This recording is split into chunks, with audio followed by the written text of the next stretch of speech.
¿Cómo están? Espero que muy bien. Bienvenidos a esta segunda clase del módulo de auxiliar en clínica veterinaria, el módulo 1. En la clase de hoy vamos a hablar un poco sobre lo que es la historia clínica o la famosa ficha clínica que se realiza en el consultorio veterinario cada vez que ingresa un paciente. Luego vamos a hablar sobre el examen clínico, cómo es el interrogatorio hacia el dueño del paciente, cómo va a ser el examen físico del paciente, cuáles van a ser los puntos más relevantes del mismo para que ustedes aprendan a realizarlo. Y finalmente vamos a hablar sobre la temperatura corporal. Los objetivos de la clase de hoy entonces van a ser que comprendan qué es la historia clínica, van a ver que ese documento es muy importante y tiene implicancia médico-legal, que puedan conocer su composición, que puedan saber cómo completarla, que puedan realizar una adecuada anamnesis al dueño del paciente, que aprendan a realizar un examen clínico completo y finalmente que conozcan sobre la temperatura corporal, qué es, cómo se toma la temperatura corporal en los animales, cuáles van a ser los rangos de valores normales y cómo van a darse las alteraciones de la temperatura. Comenzamos entonces hablando de lo que es la historia clínica. Cada vez que un paciente llegue al consultorio por primera vez, se le va a realizar una ficha clínica. Va a haber diferentes sistemas, ¿sí? En algunos lugares se hace a través de un sistema o un software en la computadora, en algunos otros lugares se puede hacer en papel escrito a mano, pueden ser fichas pequeñas, pueden ser módulos que ya están predeterminados o prehechos y solamente hay que ir completando. Lo importante es que en esta ficha clínica vamos a tener los datos del animal y también todos los datos del dueño, ¿sí? El nombre, el apellido, la dirección y datos de contacto, un teléfono, un mail y también el DNI. La ficha o historia clínica va a ser un documento médico legal, por lo cual debe contener toda la información que obtuvo el médico veterinario en el momento de la consulta y el examen clínico del animal. ¿Por qué decimos que es un documento médico legal? Porque ante cualquier circunstancia que pueda surgir, o que el animal no evolucione bien, o tenga un mal pronóstico, o se realice mala praxis, ese documento va a ser el que va a defender tanto al animal como al médico que lo escribió de cualquier circunstancia legal. Y aquí vemos que, bueno, como dijimos previamente, puede estar confeccionada a mano o digitalizada mediante algún sistema de software específico. Aquí vemos un ejemplo de un encabezado de una historia clínica. ¿Sí? Este es un formato, por ejemplo, de historia clínica de pequeños animales. ¿Qué es lo que vamos a tener? La fecha de admisión. ¿Cuándo es que el animal consultó? El día, el mes y el año. Y también vamos a colocar el horario. Número de historia clínica. Esta puede estar en diferentes órdenes según el lugar donde se ve al animal. Algunos van a estar de forma numérica, algunos van a tener algún número que represente al animal en particular. También vamos a ver quién es el médico veterinario que lo atendió en esa consulta. Con respecto a la reseña del paciente, tenemos que poner el nombre del paciente y datos más específicos, y por ejemplo, el color, la edad, vamos a ir poniendo el sexo, la raza, la fecha de nacimiento y también datos del propietario, ¿sí? Del dueño. Como habíamos dicho previamente, el nombre, el apellido, la dirección, el municipio, el teléfono, el documento. Y de esa forma es como tenemos una ficha clínica, el encabezado, todo lo que serían los datos filiatorios o los datos personales del animal y del propietario. Luego pasamos a lo que es el examen clínico. El examen clínico va a constar de todos estos ítems que ahora vamos a ir analizando uno por uno. El motivo de consulta, la reseña, la anamnesis, el examen objetivo general, el examen objetivo particular, los estudios complementarios, el diagnóstico, el pronóstico y el tratamiento. Comenzamos entonces con el motivo de consulta. El motivo de consulta va a ser la causa por la cual el dueño solicita la atención del veterinario. Va a ser algún motivo, si por ejemplo porque el animal esté con vómitos, esté con diarrea, porque esté con alguna renguera, porque esté con alguna herida. El motivo de consulta debe ser expresado en la ficha clínica con las palabras que utilizó la persona a cargo del animal, ¿sí? Es decir, vamos a colocar el síntoma, no un diagnóstico. Por ejemplo, si un perrito viene con tos y yo ya sé que esa tos está generada por el moquillo, yo no pongo un motivo de consulta moquillo, sino que voy a poner tos. O si el animal consulta por diarrea, no voy a poner el diagnóstico, ¿sí? Diarrea por tal bacteria o por tal virus, sino que voy a poner solamente el síntoma que va a ser la diarrea. Con respecto a la reseña, esta va a ser la recopilación de todos los datos identificatorios del animal. Como vimos previamente en ese encabezado, la especie, si es un canino, un felino, la raza, la edad, el sexo, el peso, capa y señales, que esto va a hacer referencia al pelaje y a cualquier tipo de característica superficial que permite identificar al animal, por ejemplo si presenta alguna cicatriz. Esto es de lo más importante para poder llegar al mejor diagnóstico, si es la anamnesis. La anamnesis va a ser el conjunto de preguntas que se le va a realizar por parte del veterinario al dueño durante la consulta. ¿Cuál es el fin de este interrogatorio? Facilitar el diagnóstico y ser lo más precisos posibles. Entonces va a ser como una entrevista o un interrogatorio para poder juntar todos los datos acerca de los síntomas del animal, cuándo comenzó, cómo, las características, por ejemplo, si fue de vómito, de cómo era ese vómito, si fue por diarrea, cómo era esa diarrea, a partir de cuándo lo notó más decaído, y ese tipo de características.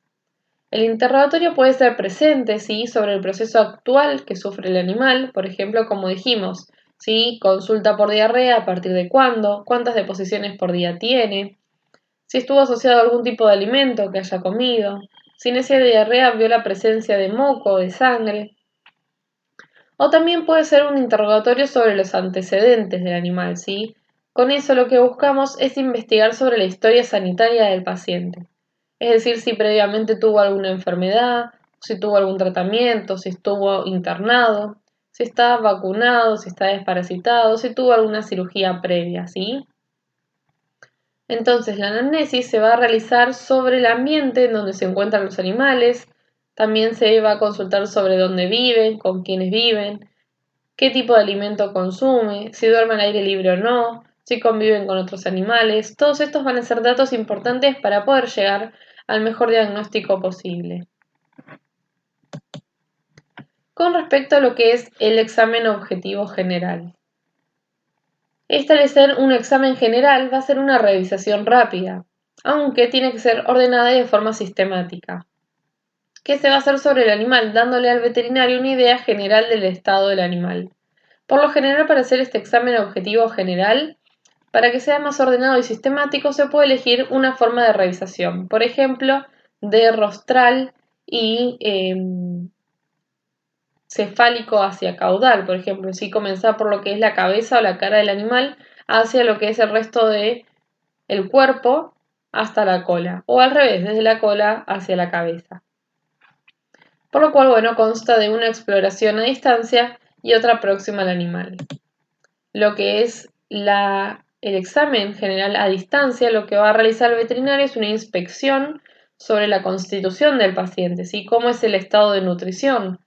Parece normonutrido, desnutrido o está en exceso de peso. El estado de la piel y la fanera, ¿sí? Recuerden que las faneras van a ser los anexos de la piel como las uñas y los pulplejos. Ver si hay algún signo de deshidratación, ver el estado del pelaje. También se deben revisar las actitudes y las posturas. El animal está parado en cuatro patas, se encuentra acostado, tiene alguna renguera, camina mal. Se inspecciona el estado del sensorio, si el estado mental está alerta. Sabemos que el animal comprende en dónde está o está decaído, se queda dormido, está somnoliento. Y las facies, que van a ser la expresión de la cara. Todos estos datos, aunque sea una inspección general y a distancia, nos van a aportar mucho sobre el estado general del animal. Y dentro de lo que es el estado general próximo, va a comprender la toma de la temperatura, la exploración de las mucosas aparentes, la exploración de los ganglios linfáticos, la toma de la frecuencia respiratoria, el pulso arterial y el estado de hidratación. Esto ya es un examen físico más abocado a evaluar los signos vitales del paciente y a evaluar un poquito más su estado general, pero más específico. ¿Sí? Vamos a ir por sistemas, ya viendo cómo está el aparato respiratorio, cardíaco, el estado de hidratación o si hay alguna inflamación de ganglios.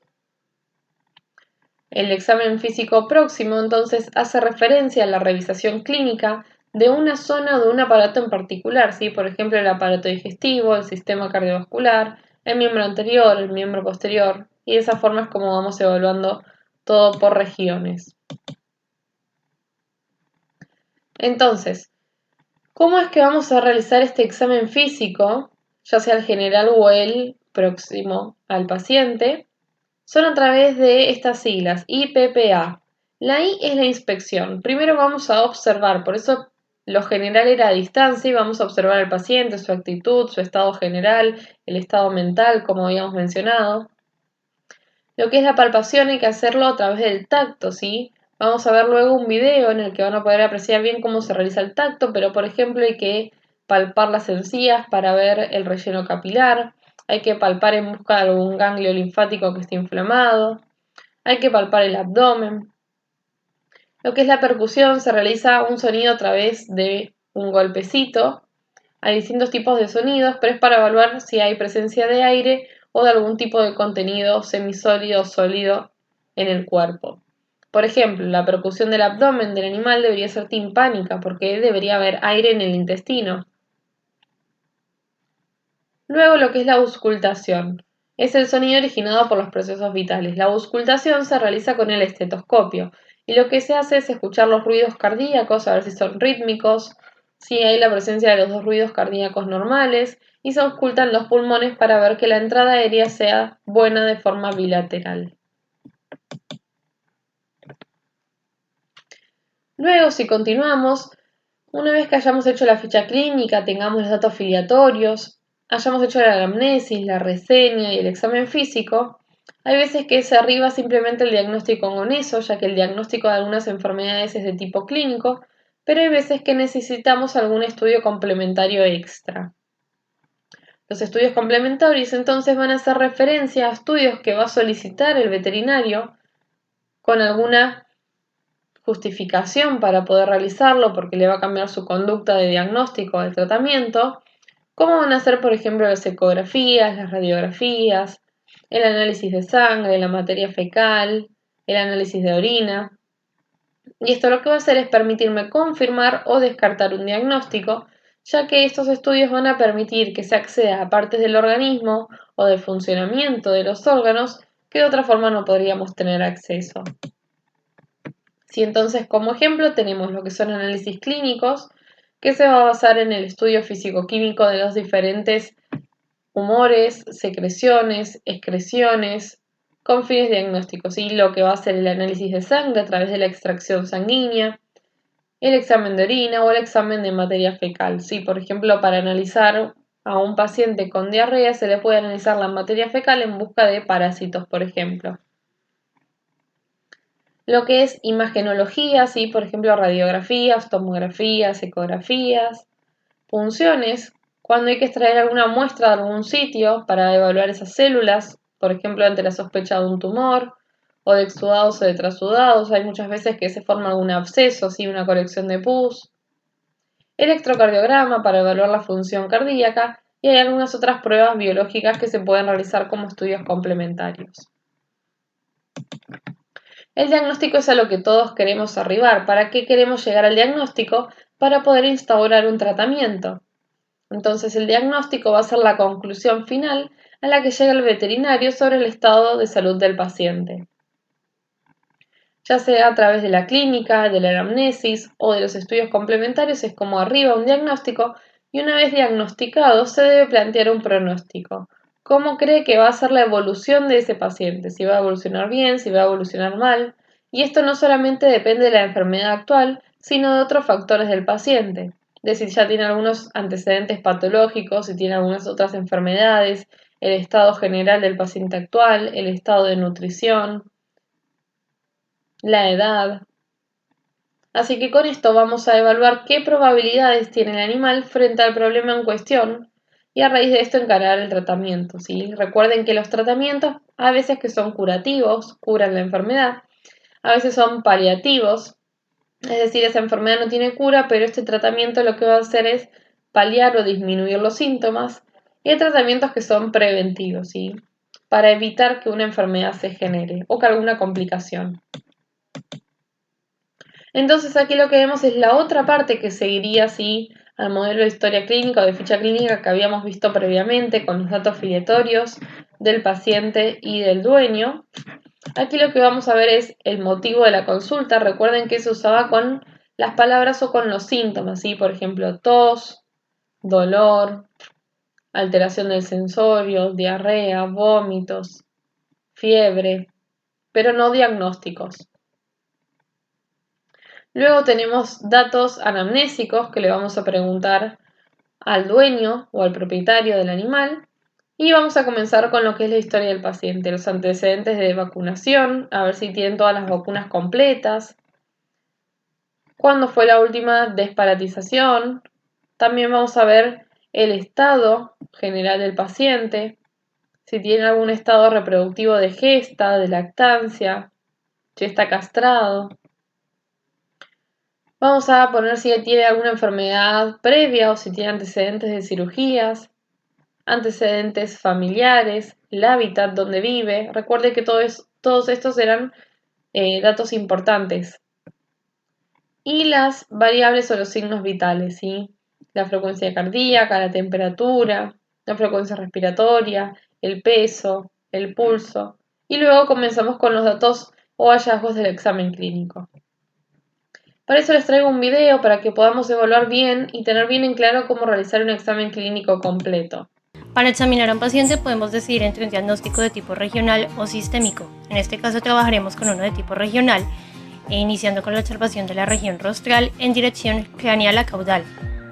Algunas de las consideraciones que debemos tener en cuenta antes de iniciar un diagnóstico es la observación de las actitudes del paciente, en cuanto a sus posturas, de cómo posiciona la cabeza, en cómo apoya los miembros torácicos o pelvianos. Esto nos da señales de posibles cojeras o claudicaciones, como también es necesario tener en cuenta cómo se posiciona el paciente cuando se encuentra, por ejemplo, de decúbito ventral, de qué lado se va a apoyar.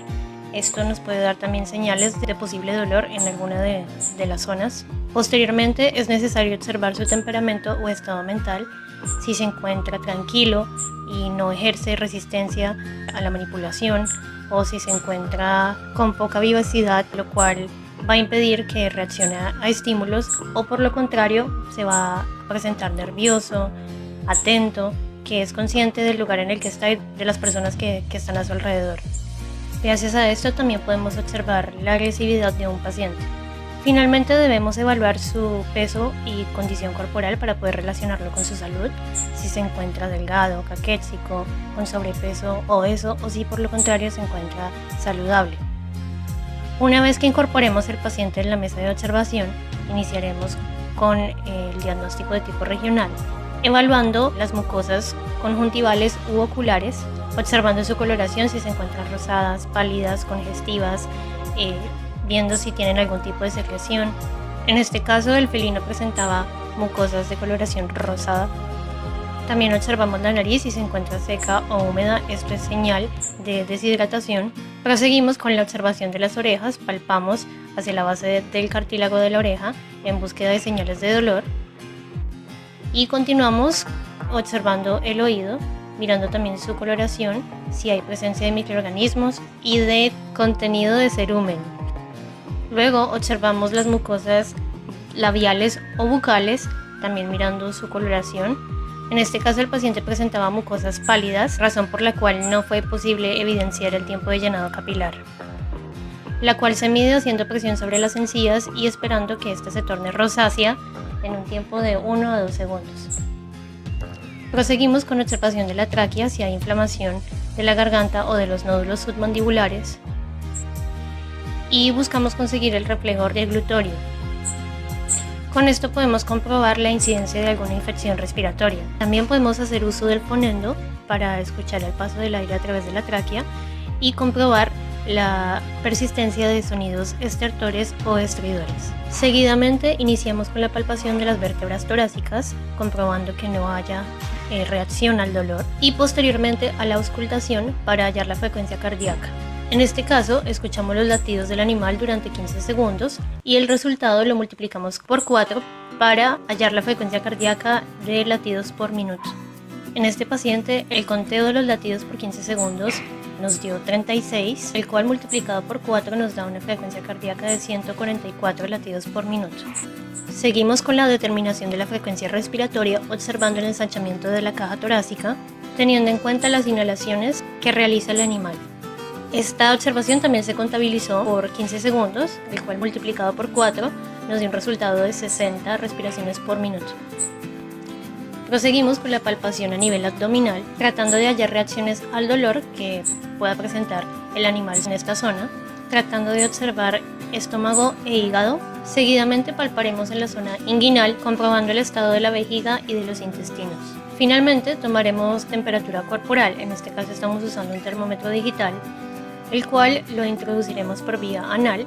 Este termómetro debe estar previamente lubricado y la temperatura del animal fue de 38.1 grados, lo cual representa una temperatura bajo los rangos normales.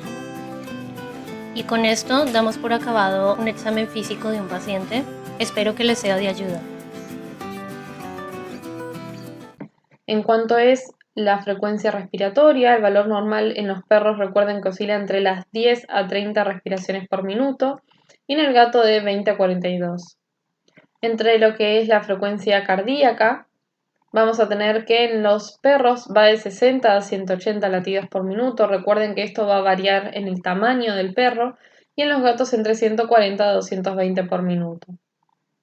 El tiempo de relleno capilar es menor a 2 segundos, tanto en perros como en gatos. La temperatura corporal en los perros va a ir de 37,5 a 39,2 y de 38 a 39,2 en los gatos. Lo que es la presión arterial, la sistólica va a ir de 100 a 160 en los perros y de 120 a 180 en los gatos. Lo que es la diastólica, de 60 a 90 en los perros y de 60 a 100 en los gatos. Y si hacemos la fórmula de presión arterial media, que va a ser la presión sistólica menos la diastólica dividido 3 más la diastólica, nos va a dar que el valor normal de presión arterial media en los perros es de entre 80 a 120 y de 100 a 150 en los gatos. Y finalmente la producción de orina es de 1 a 2 litros tanto para perros como para gatos, ¿sí? Más o menos en mililitros kilo hora lo que se produce.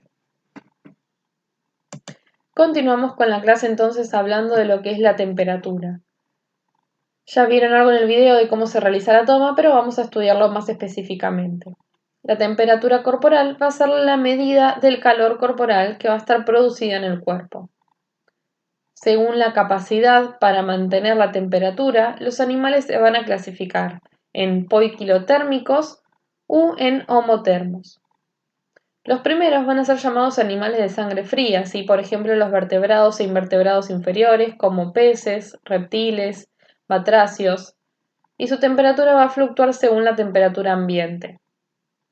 En cambio, los homeotermos van a ser los animales de sangre caliente, como las aves y los mamíferos, y en este caso la temperatura se va a mantener siempre en un rango independientemente de la temperatura ambiental, porque esto va a ser un equilibrio entre la termogénesis o la producción de calor y la termólisis o la eliminación que tenga el calor del propio organismo. Vamos a tener dos tipos de temperatura, la externa y la interna. La temperatura externa va a ser una apreciación subjetiva mediante la palpación con el dorso de la mano. Si nosotros palpamos el lomo del animal y solemos darnos cuenta que entre 2 o 3 grados menos que la temperatura interna. Aunque la temperatura externa lo que tiene de característico es que va a variar en función a la temperatura ambiental. Las zonas para evaluar esta temperatura externa van a ser las áreas de piel fina con poco pelo y poco expuestas, por ejemplo las axilas, las zonas inguinales o la base de las orejas y las extremidades. La temperatura interna va a ser la más importante. ¿Por qué? Porque me va a medir la temperatura central o la temperatura sanguínea. Y esta se va a evaluar a nivel del recto. Entonces, ¿cómo es que realizamos la toma de temperatura rectal? Primero debemos inmovilizar al animal. El animal puede estar en decúbito lateral, es decir, acostado hacia un lado, o en estación, puede estar parado. En algunos lugares se utiliza la técnica de lubricar la punta del termómetro, si sea con vaselina o con algún lubricante que presenten en la veterinaria, y lo que vamos a hacer es introducirlo lentamente por el recto, con un movimiento circular. Hay distintos tipos de termómetros, hoy en día se utilizan los digitales, pero algunos son con mercurio. En caso de que tenga mercurio, la ampolla con mercurio tiene que superar el esfínter anal y estar en contacto con la mucosa. Si es uno digital, simplemente con introducir el metal de la punta y un poquito más ya es suficiente. Aproximadamente durante 1 minuto o hasta que suene el termómetro digital debemos dejarlo ahí dentro y evaluar cuál es la temperatura. Leer la temperatura, desinfectar el termómetro, que es muy importante, con un algodón embebido en alcohol y anotar en la ficha cuál es el valor que nos dio.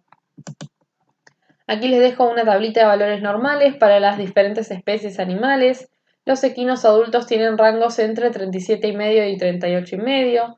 Los potros entre 38,5 y 40, bovinos adultos 38,5 y 39,5, ovinos, por ejemplo, también entre 38,5 y 40, cerdos entre 38 y 40, perros adultos casi 38 hasta casi 39 y gatos 38 a 39 y 2. Sí, son valores aproximados, pero sepan que el rango de temperatura es mayor, por ejemplo, que en los humanos y que por lo general van entre 38 y 39 como valores normales. Estos valores de temperatura pueden verse alterados y las alteraciones van a ser la hipertermia y la hipotermia. La hipertermia va a ser el aumento de la temperatura corporal por encima del valor normal de cada especie y la hipotermia, por el contrario, el descenso brusco de la temperatura corporal por debajo del valor normal de cada especie. Ya hay condiciones en las que la temperatura aumenta demasiado, acompañado de otros signos y síntomas, y eso me va a dar lo que es fiebre. Entonces, los objetivos de esta clase eran comprender la historia clínica, su implicancia médico-legal, conocer la composición y saber completarlas. Entonces, la historia clínica es un documento en el que va a estar plasmado toda la enfermedad y los antecedentes del animal, los datos filiatorios del propietario, tiene una implicancia médico-legal ya ante que cualquier asunto legal que ocurra con el animal va a ser el documento que se va a solicitar para evaluar que el veterinario haya hecho todas las cosas de manera adecuada. ¿Cómo está compuesto? Les dejé un modelo que puedan ver con el encabezado. Luego los antecedentes, los signos vitales y el examen clínico al final. Y de esa forma es como tienen que ir completándola. Poder realizar una adecuada anamnesis al dueño del paciente. ¿Esto cómo lo hacemos? A partir del motivo de consulta, de lo que el dueño me dice que nota en el animal, yo tengo que preguntar todo. ¿Cuándo comenzó? ¿Cómo comenzó? ¿Dónde comenzó? Las características de ese síntoma. Y de esa forma ir desglosando y buscando todos los datos posibles para llegar al mejor diagnóstico. Para aprender a realizar un examen clínico completo, estuvimos viendo las partes del examen clínico, ¿sí? Recuerden que eran el motivo de consulta, la reseña, la anamnesis, el examen objetivo general, el examen objetivo particular, los estudios complementarios y el diagnóstico, y para eso vimos el video de cómo realizar el examen físico. Y finalmente conocer la temperatura corporal, que dijimos que era el grado de calor que se produce en el cuerpo del animal, cómo tomarla, la interna es la que nos importa y lo hacemos con un termómetro. Los rangos de valores normales, por lo general, para no confundirse con números, va entre 38 y 39 grados Celsius, y sus alteraciones que van a ser la hipertermia, la hipotermia y la fiebre. Bueno, esta es la clase de hoy. Voy a estar disponible para cualquier consulta que tengan. Muchas gracias por su atención. Hasta la próxima.